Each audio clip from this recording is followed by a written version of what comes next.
Oh my gosh, I'm so excited. Today is Super Bowl 60. My Seattle Seahawks are playing the New England Patriots, and I can't wait. But why am I doing a special episode? Because I have 3 key takeaways. Not about football, not about the Super Bowl, but about nursing, applicable to us in our lives, that I just felt the need to share with you. So whether or not it's a good idea, maybe I'll look back at this and regret it, who knows? Irregardless, there's a game that's going to be played today, but more importantly, there's this game of life that we get to live. And so please enjoy these 3 takeaways from today's Super Bowl, win or lose. I'm still going to end it with a nice fat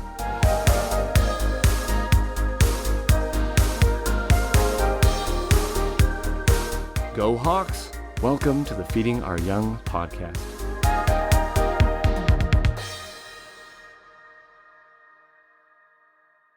Hello everyone, and welcome to this bonus episode of the Feeding Our Young podcast, a very short one at that, being recorded approximately 7 hours before the biggest game of the year, right? The Super Bowl. I don't even think I'm supposed to use those words. I know that's trademarked. Maybe I'm supposed to say the big game, but you know the drill.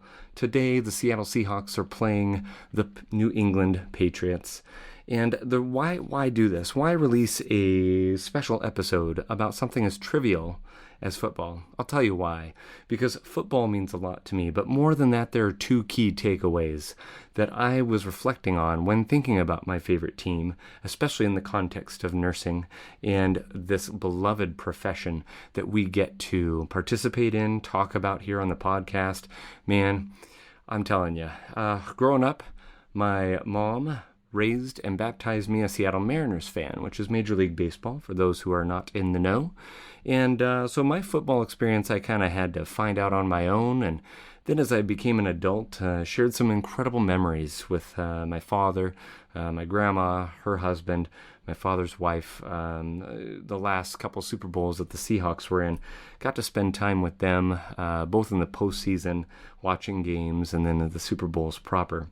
But the reason why I felt the urge to record this now is because this Seattle Seahawks team, I just love them to pieces. I've loved all the Seahawks teams. Every Seahawks team that has made it to the Super Bowl, I've wanted to win for this reason or that, and they've all been incredible. I can't believe that in my lifetime I can say that I've seen my favorite football team go to the Super Bowl 4 times. I've seen 4 games, 2 very disappointing, 1 an absolute thrill. Each of these teams I've wanted to win for a particular reason. This team, above all, whether they win or lose, I feel like they've already won.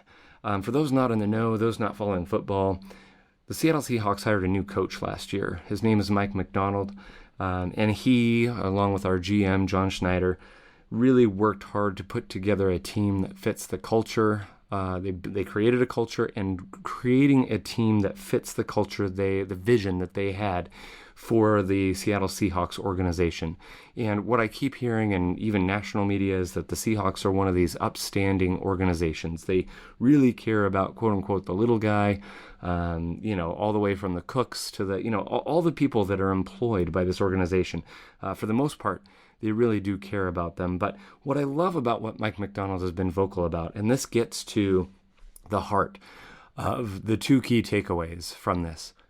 The first of the 2 key takeaways is it doesn't matter whether you win or lose. And you won't always win. You definitely won't always lose. And it's important to remember both of those things in life, of course, but obviously in the context of studying to become a nurse or practicing as a nurse. There have been so many times in my career that I wish things had gone differently, or this, that, or the other. In fact, back in that 2013-2014 Seahawks season, I had applied and interviewed for an assistant nurse manager position on my unit. And I didn't get it. It went to a lovely woman named Leanne, who well-deserved, and I mean, in retrospect, very much. I was so glad that she got it and that I did not. She was an absolute incredible asset to the unit and definitely was the one for that role. It was not the time or the place for me. But I was very disappointed getting that phone call, hey, we didn't select you, here's our tips for maybe doing better next time, et cetera, et cetera. And I was really, really bummed out. The truth of the matter is that could have been a loss that, if I had taken harder, might have derailed my career, might have made me get bitter. I don't know what to say about that, other than it was a moment where I was experiencing what I perceived to be a loss, and yet it was one of the biggest wins looking back. And so whether or not this Super Bowl team, whether or not this Seahawks team wins today, they've already won. Why? That brings me to the second point, the second takeaway from this little bonus episode that I felt the need to record, and that is this new coach, Mike Macdonald, hired last year, has established a culture of they call it mob mentality, M-O-B, mission over bullshit. And I absolutely love that. And it's not a Patriots-esque Bill Belichick era, do your job, just stay focused, do the thing, blah, blah, blah.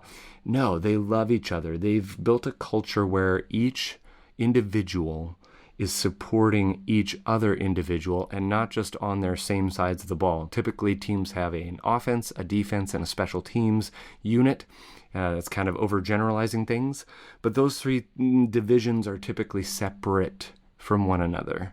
And Mike Macdonald says, no, you guys are stacking, he calls it stacking plays, you're stacking moments, you're stacking opportunities where each of these separate parts of the whole each support each other. If the offense isn't doing great, man, then in the special teams, defense picks them up. If the defense, for whatever reason, are letting the, let's say the Rams run all over them and score points because they're able to do that, then the offense has been there to pick them up. Special teams has been there to pick them up.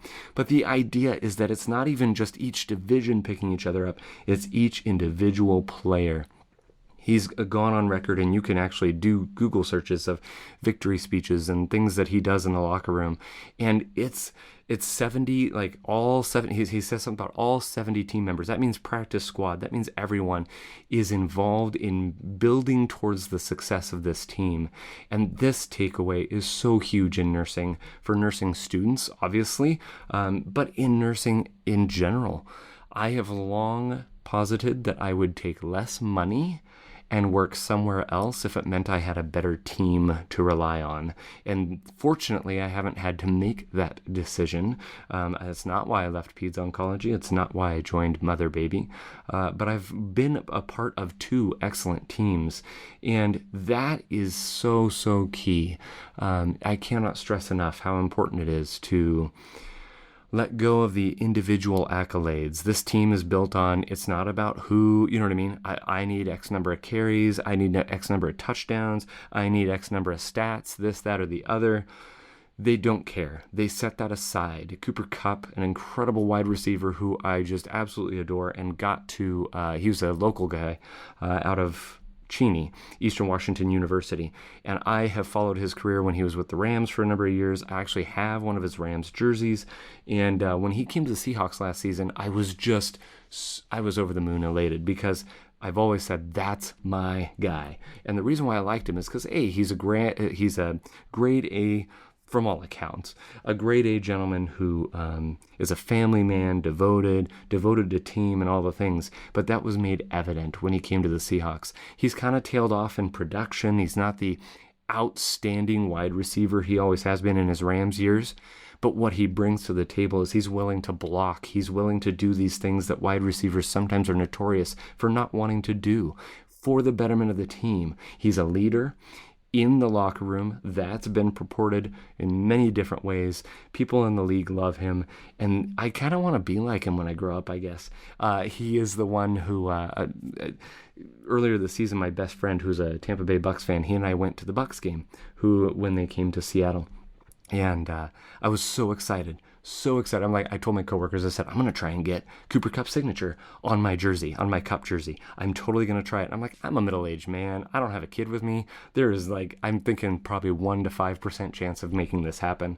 And the stars aligned. Everything worked out the way it was supposed to. I went right down there. I was able to get him to sign my jersey. It was my birthday week. It's one of those long-lasting special memories that sports like football can provide.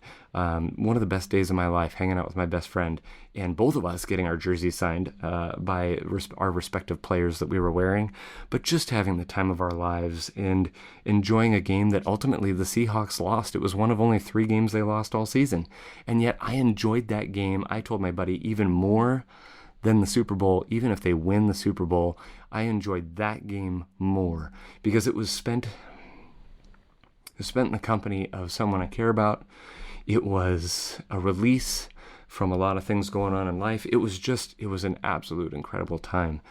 And I guess there's a third takeaway from this, and that is that life is to be lived with one another, right? If you've got a good team, here's the other thing, let me back up. If you've got a great team, like we're just mentioning here, wonderful, you are in the right place. If you don't, if you're like, oh my gosh, I'm working on a unit or for an organization that just, I feel like an island, people are bullying, all the things. You have 2 choices. You either find another team to go be a part of, or you start being the change and you try and change the culture where you're at, which while not easy, could be better for everyone there, including the patients. But that's a story for another time. The third takeaway, the last little takeaway from this, is that life is not meant to be lived on an island by yourself. And that is no more evident than in the career of nursing, where we need one another. We need to be a team. We need to be a great team, etc., etc. But it's also celebrating the moments of life with that team, whether it's birthdays or whatnot. The Super Bowl, like I said, man, Super Bowls 48 and 49, the postseason leading up to, I got to watch those games with my dad and his wife, with my grandma and her husband. Both my dad and grandma have since passed. And those are memories I'll never, ever lose. Even in my old age, if I'm that crazy dementia guy who's trying to cross-stitch something in the old folks' home, I'll never forget those memories, including the ones made with my buddy. Even in this particular postseason, I had to work during the NFC Championship game, and I was like so nervous for that game. But I was working with my coworkers, and my initial idea was like, hey, we just need to, I want to ignore it. I don't want to know what happens. I just want to find out what the score is afterwards. I can't take this. It'll like lessen 2 or 3 years off my life. I don't, all the things I joke about. But instead I was like, no, we got to lean into this. So the couple days before, I was like, hey guys, I'll bring in a bunch of extra jerseys. Like, let's do a little potluck. Let's have fun. I brought in my jerseys. People wore them, and they got to see me be basically a grown kid. Obviously, patient care took precedent first and all the things, but we had the game on in one of the patient rooms, and the end of the game happens after I give my charge report, and I'm standing in there with one of the night shift nurses. She's watching. I've got my back to the TV because I just can't, I'm like, I'm going to listen to it, Shireen. I'm not going to look. She's like, that's okay. I'll look for you. And but it's just those memories, that entire shift. I'll never forget that either. And all that because it's just football. Right? It's just football. So anyway, I'm going to stop rambling on in this special little bonus episode that for whatever reason I felt inspired to do. And hopefully you get something out of it. But the 3 key takeaways, right, in summation from this wonderful Super Bowl is that you won't always win and lose in life, and that's okay. And 2, find a team, make a team, build a culture that you want to be a part of, where it's not about the individual, but about the team in order to succeed. And then 3, enjoy these moments with others along the way, because you don't know when you won't see them again, or you won't have the opportunity to experience it the same way again. Thank you guys. I hope you enjoyed this bonus episode, and we'll get back to your regularly scheduled episode starting this Wednesday, so tune in.